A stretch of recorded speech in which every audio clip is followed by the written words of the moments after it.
Spotify, a Swedish company, was founded in the early days of music streaming.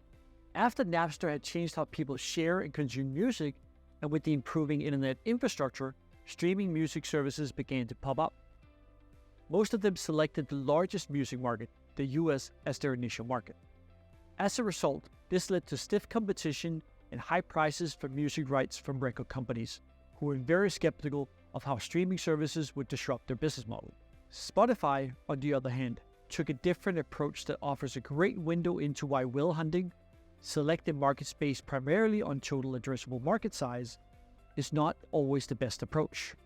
Even though many Swedish startups would see their home market as being too small to build a foundation in, the team at Spotify saw many advantages to selecting Sweden as their initial market. As Nicholas Lundsberg, head of new markets at Spotify, explained, Sweden was a perfect initial market. From the local culture accepting piracy, where in fact there was a political party whose platform focused on eliminating IP protections, to the strong internet infrastructure that had bandwidth to support streaming music, and finally, a thriving music industry where labels had existed for years, because of past success stories like ABBA and other artists. All of this made Sweden a fantastic initial market.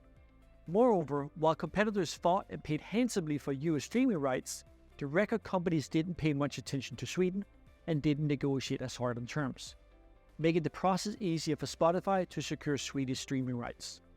Spotify let competitors exhaust each other and validated its model in Sweden before expanding across Scandinavia and eventually globally. This strategy helped Spotify build their international growth muscle before attempting to take on larger markets that required extensive localization. Nicholas and the team thought about target markets on a spectrum, from where the biggest challenges existed to where the market opportunity was more accessible. They expanded their expansion criteria to consider infrastructure like internet bandwidth instead of just customer desire to the product. The Spotify team thought holistically about their growth instead of country by country, and they considered cultural criteria beyond typically quantitative metrics.